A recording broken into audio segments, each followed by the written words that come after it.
بسم اللہ الرحمن الرحیم۔ آج کا ہمارا ٹاپک ہے ڈاٹ اور اسکیلر پروڈکٹ آف ویکٹرز۔ یہ ہم اس طرح آسانی کے ساتھ ڈیفائن کر سکتے ہیں کہ اگر ہم ایک ویکٹر کو دوسرے ویکٹر کے ساتھ ملٹیپلائی کریں تو اس میں جو ہمارے پاس ریزلٹنٹ ویکٹر آئے گا وہ اسکیلر آئے گا، تو اس لیے ہم اس کو ڈاٹ اور اسکیلر پروڈکٹ کہتے ہیں۔ اچھا، ہم میتھمیٹیکلی اس طرح لکھ سکتے ہیں کہ اگر ہم ویکٹر اے کو ویکٹر بی سے ملٹیپلائی کریں تو یہ برابر ہوگا اے بی کاس تھیٹا کی۔ اچھا، یہاں پر جو یہ رزلٹ آئے گا یہ اسکیلر کوانٹٹی ہوگا، اور یہاں پر یہ کاس تھیٹا ہم کیوں لگاتے ہیں؟ اس لیے کہ جو ڈاٹ اور اسکیلر پروڈکٹ میں یوزیبل یا افیکٹو کمپوننٹ ہے وہ ہاریزونٹل کمپوننٹ ہے۔ ورک کی ایگزامپل سے ہم آسانی کے ساتھ سمجھ سکتے ہیں کہ اگر ہم یہاں پر ایک باکس ہے، اگر ہم اس پر فورس لگائے اس ڈائریکشن میں تو یہ جو ڈسپلیسمنٹ کور کرے گا وہ اس ڈائریکشن میں کور کرے گا ڈسپلیسمنٹ،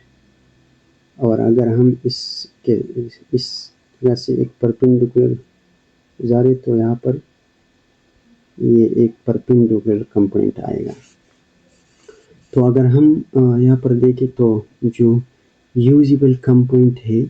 وہ ہاریزونٹل کمپوننٹ ہے، جو افیکٹو کمپوننٹ ہے وہ ہاریزونٹل کمپوننٹ ہے، تو اس لیے ہم کاس تھیٹا لگاتے ہیں، کیونکہ ہم جانتے ہیں جو کاس تھیٹا برابر ہے کاس تھیٹا ہمارے پاس ہے برابر ہے بیس ڈیوائیڈڈ بائی ہائیپوتینیوس۔ تو یہاں پر جو یہ کمپوننٹ ہے اس کو ہم ہاریزونٹل کمپوننٹ بھی کہہ سکتے ہیں۔ تو اس میں اگر ورک کی ایگزامپل میں ہم دیکھیں تو جو یوزیبل کمپوننٹ ہے وہ ہاریزونٹل کمپوننٹ ہے۔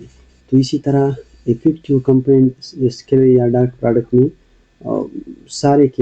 ایگزامپل اگر ہم دیکھیں تو اس میں یوزیبل کمپوننٹ یا افیکٹو کمپوننٹ ہاریزونٹل کمپوننٹ ہوگا، تو اس لیے ہم کاس تھیٹا لیتے ہیں، کیونکہ سائن تھیٹا ہمارے پاس برابر ہے پرپینڈیکولر ڈیوائیڈڈ بائی ہائیپوتینیوس کا، اور جو ٹینجنٹ تھیٹا ہے وہ برابر ہے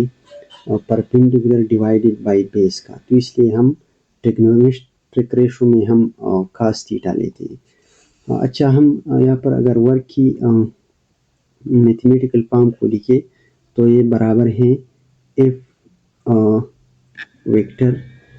force vector multiply by displacement vector, تو اس میں جو ہمارے پاس رزلٹ آئے گا وہ ورک ہوگا، اور ہم جانتے ہیں کہ ورک ایک اسکیلر کوانٹٹی ہے، ایک اسکیلر ہے، تو اس لیے ورک جو ہے وہ بیسٹ ایگزامپل ہے اسکیلر یا ڈاٹ پروڈکٹ کی۔ تو ہم ورک کی جو میتھمیٹیکل فارم ہے اس طرح بھی لکھ سکتے ہیں کہ F D cos theta is equal to work, تو اس میں بھی ہمارے پاس کاس تھیٹا آتا ہے، کیونکہ جیسے کہ ہم نے پہلے ایکسپلین کیا یہ جو ایگزامپل ہے یہ ہم نے بیسیکلی ورک کا ایگزامپل لیا، اس لیے کہ اس ایگزامپل سے ہم آسانی کے ساتھ سمجھ سکتے ہیں کہ جو dot product of two vector ہے وہ کیوں ہمیں ایک اسکیلر دیتا ہے، تو اس لیے ہم نے یہ ایگزامپل لیا۔ تو اگر ہم ٹو ویکٹر کو ملٹیپلائی کریں اور اس میں جو ہمارے پاس اگر ریزلٹنٹ ویکٹر آیا تو پھر ہم اس کو ویکٹر پروڈکٹ کہتے ہیں، اور انشاءاللہ ہم نیکسٹ لیکچر میں ڈسکس کریں گے۔ شکریہ۔